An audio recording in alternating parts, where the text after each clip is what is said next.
Mr. K coming to you from the Art Barn, and as promised, here's a tutorial video on how to draw a mermaid. You'll probably want to grab your paper, your pencil, and eraser right now, and then we can draw together. Okay, so to begin, what I'd like to do is just to get the general shape of the mermaid. And we know that a mermaid is like half woman and half fish, but the proportions really need to be the proportions of a person, or else it won't really look natural, it won't look right.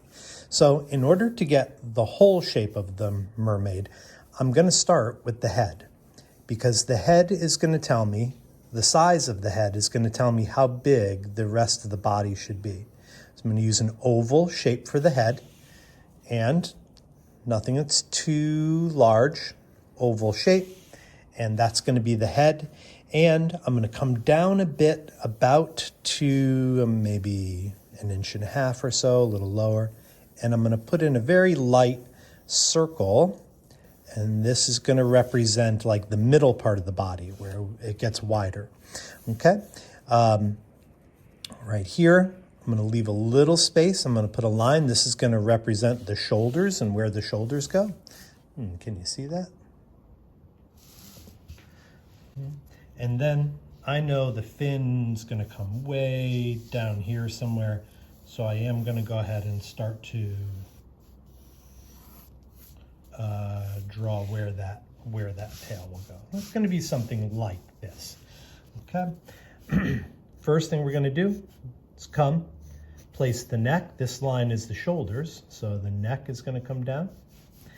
Okay, and then from here, the overall body shape is going to go around the larger circle, closer in, and then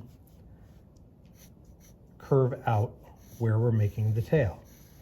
Around the larger circle, lines get closer, and then line for the tail. I'm going to start to shape the tail now.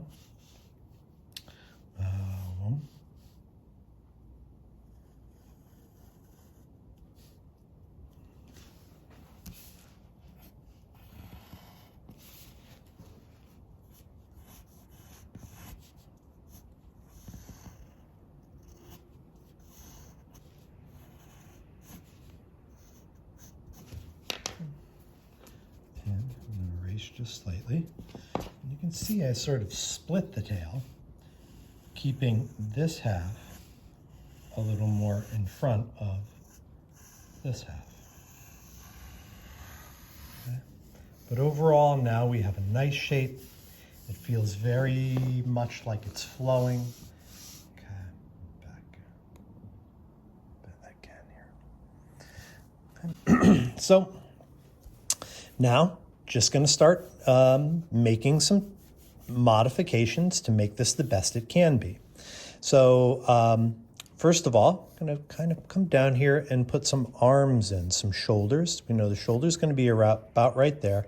I'm going to make this arm actually go behind the hip of the body a little bit, and the hand is going to come down here. That's about how far down the hand would come. Okay, and this one, same. Just a line that comes down next to the body. I'm going to make the shape of a hand here. I got a little bit thinner right there at the wrist to give the impression that it was an arm. Okay. Our mermaid is going to be wearing like a flowy gown. So we're going to start to put the neckline in. And then, of course, this is a female shape. And so it's okay to draw a female shape here, which is more like an hourglass, in a little at the waist and then back out again at the hip. And I'll try to match on this side in a little bit at the waist and ribs, and then back out again at the hip. And that'll give us something that really feels like feminine, like a real mermaid. Okay. So I'm just looking now, making sure my arms are not too thick. This little space that's between the arm and the body, I'm going to just put some heavy shading in, and that'll make the body feel a little more 3D. Then, for the mermaid face, we know from our past work, eyes go in the middle. We'll make just a little cute L nose and little smile. And don't forget, the hair just doesn't go up here on top of the head. That's also going to come down across the forehead. We can do hair that has a lot of movement. That looks like maybe it's being floated by water. And after we draw the overall shape of the hair, we'll come back and we'll take out that dome line, which we wouldn't see anyway. Again, a little bit of shading, the sense of 3D. Put an ear on this side as well.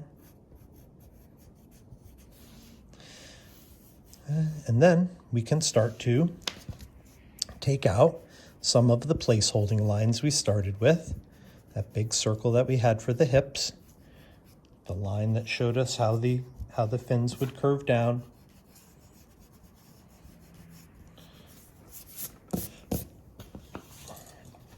And now we could start thinking about adding some details. I think I'd like to do some scales.